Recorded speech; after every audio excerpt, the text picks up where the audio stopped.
Ya, Anda kembali untuk kami ajak mengulas debat calon presiden yang telah berlangsung pada Senin malam kemarin. Namun sebelumnya kami ajak kembali Anda untuk melihat bagaimana pemaparan visi misi dari kedua capres, baik Prabowo Subianto dan juga Hatta Rajasa, dalam debat yang berlangsung Senin malam kemarin.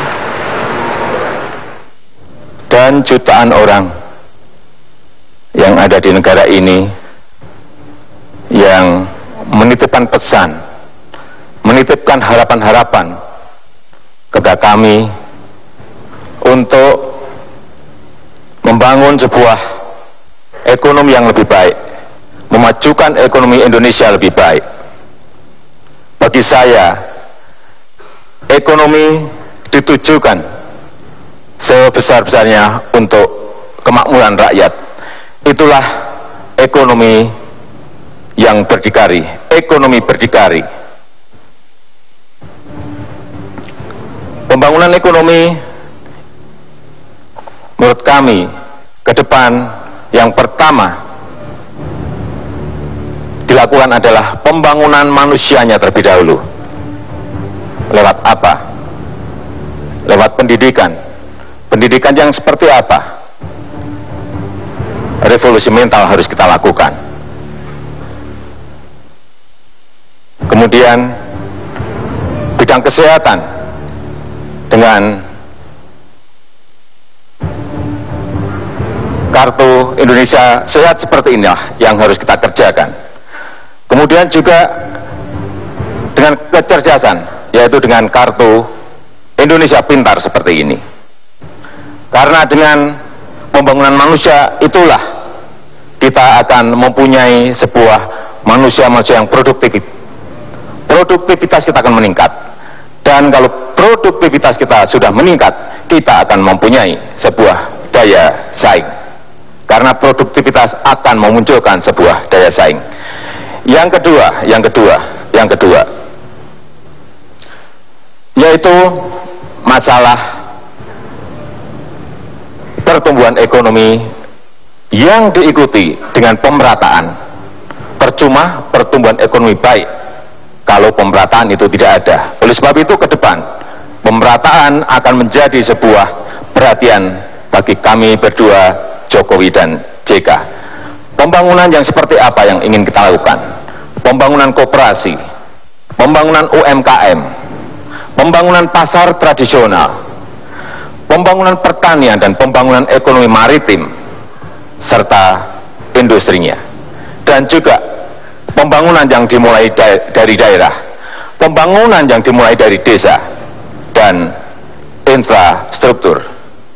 Inilah yang kami maksud sebagai jalan kebaikan yang akan membuat rakyat semakin sejahtera, yang akan membuat ekonomi kita kokoh.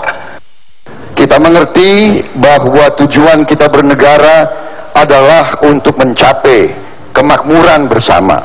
Masalahnya adalah bagaimana mencapai itu. Banyak program indah, bagus. Kita harus begini, kita harus begitu.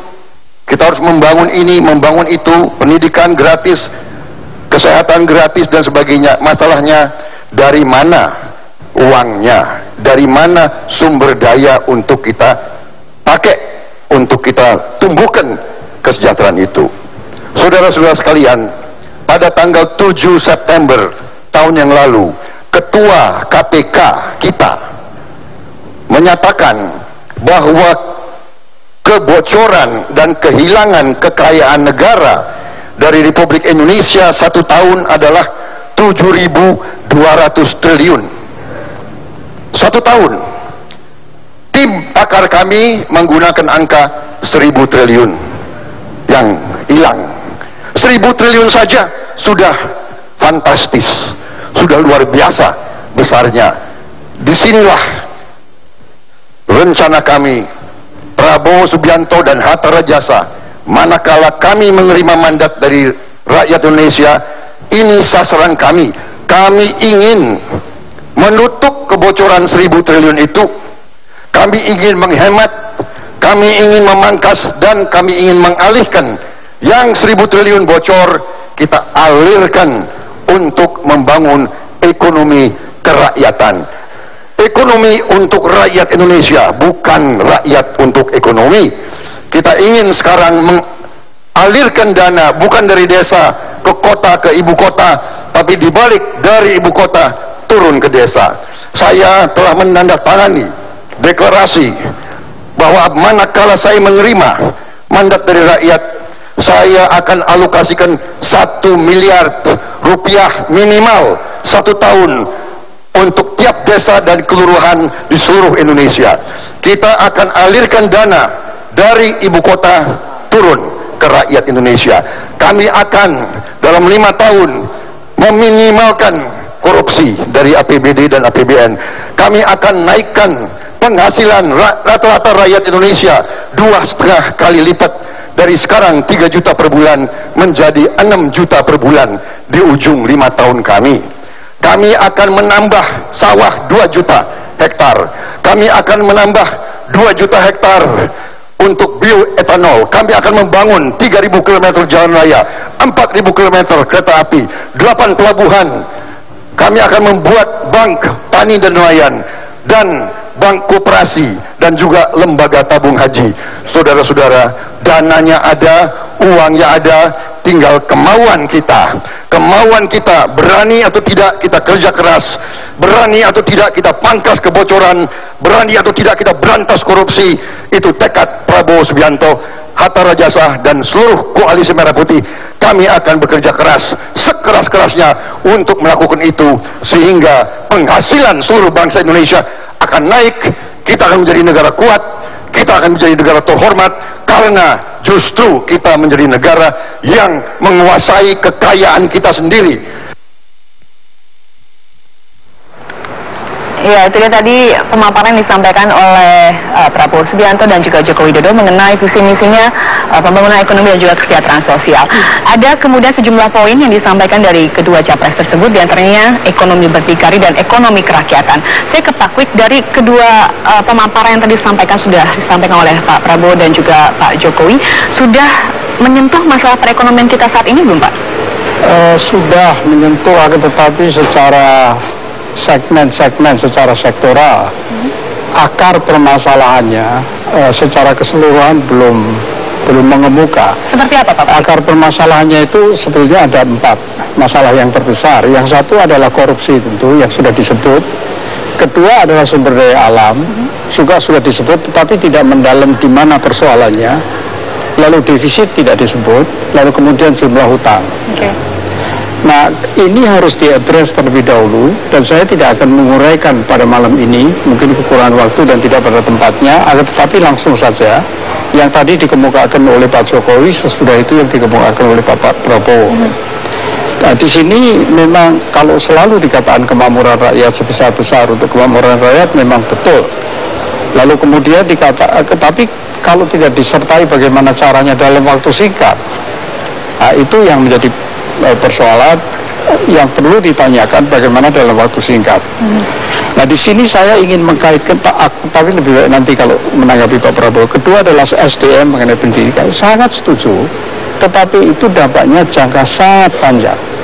Dan kalau itu tidak disertai dengan pemberantasan korupsi yang sangat keras, sampai manusia Indonesia menjadi takut berkorupsi, itu juga dampaknya dalam waktu cepat dikurangi.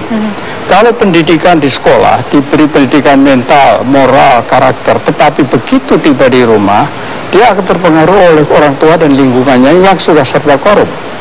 Jadi terus menerus silakan. Apalagi kalau dikatakan oleh Pak Jokowi bahwa kurikulumnya akan dirubah 60% pendidikan alam, 40%. Berarti mengurangi body of knowledge, pengetahuannya itu akan sangat kurang. Kalau itu dilaksanakan, saya khawatir kita akan menghasilkan pemuda-pemuda, seandainya pun berhasil, yang sangat jujur, tapi bodoh. Tapi bodoh, tidak mengetahui terlampau banyak. Kemudian tentang revolusi mental, ini yang saya tidak terlampau paham, sebab kata revolusi, kalau menurut Bung Karno yang sangat banyak dikutip oleh Pak Jokowi, revolusi adalah menjebol dan membangun. Oleh karena itu perlu dijelaskan lebih jauh, yang dijebol dari urusan pendidikan kita apa, dan yang dibangun apa, lalu kemudian kesehatan dan kartu pintar. Oke, itu catatan Anda mengenai kartu Indonesia Sehat dan juga kartu Indonesia Pendidikan itu kan sebenarnya banyak yang mengatakan sudah ada tertuang dari BPJS, kemudian juga ada dari dana BOS. Ada poin lebihkah yang kemudian ditawarkan oleh Jokowi di sini, Pak? Menurut saya tidak ada. Kalau BPJS-nya itu sempurna, itu tidak ada. Tetapi BPJS-nya sendiri dengan kartu pintar dan kartu kesehatan dulu lah, itu sebagai orang yang pernah hidup di negara kesejahteraan welfare state yang urusan itunya sangat sempurna, ini sangat berbahaya oleh karena mereka mengandalkan pada APBN. Dan tidak akan mampu APBN menanggung biaya itu kalau rakyat memanfaatkan betul-betul. Itu harus semacam asuransi yang dibiayai oleh premi, walaupun jumlah premi presentasinya kecil. Baik, saya ke Bu Eni. Bu Eni, Anda sepakat bahwa kartu Indonesia Sehat dan juga kartu Indonesia Pendidikan itu sebenarnya tidak ada hal yang berbeda ditawarkan oleh Pak Jokowi di situ? Ya, kalau kita melihat bahwa konsep BPJS ini kan mulai digodok jauh sebelum Pak Jokowi menjadi DKI 1 ya. Jadi perkara Pak Jokowi yang lebih duluan menerapkan kartu Jakarta Sehat daripada BPJS ini kan masalah timing saja, tetapi bahwa konsep itu sebenarnya bukan hal yang baru, itu satu hal. Tapi saya sepakat dengan Pak Jokowi bahwa sebenarnya yang kita harapkan dalam segmen 1 ini kan yang ditanyakan moderator adalah bagaimana konsep desain pola pikir untuk menuju kesejahteraan tadi gitu. Bahwa sebenarnya kita sudah mengapresiasi ketika Pak Jokowi mulai menjelaskan mengenai revolusi mental. Tetapi ternyata ujungnya hanya sampai kepada kartu Jakarta Sehat dan Jakarta Pintar gitu. Ekspektasi Anda sejauh mana ketika Pak Jokowi berbicara soal revolusi? Ya, revolusi bagaimana mereform struktur perekonomian kita ya Pak ya, yang sekarang ini strukturnya sangat jomplang, bahwa yang menggerakkan ekonomi kita ini kan hanya sektor-sektor non tradable atau sektor-sektor yang menghasilkan barang yang tidak diperdagangkan. Nah, ini kan yang nilai tambahnya rendah, penyerapan tenaga kerja rendah. Nah, bayangan kita waktu revolusi itu adalah mereform ini gitu. Nah, ternyata ujungnya sangat, jadi kalau kita sederhanakan bahwa memang debat yang semalam ini yang satu memang ini terlalu menyederhanakan persoalan dan terlalu memandang bahwa persoalan ini yang penting ini kita memulai dengan SDM itu sekedar dari kartu Jakarta Pintar dan kesehatan itu dengan diselesaikan dengan Jakarta Sehat.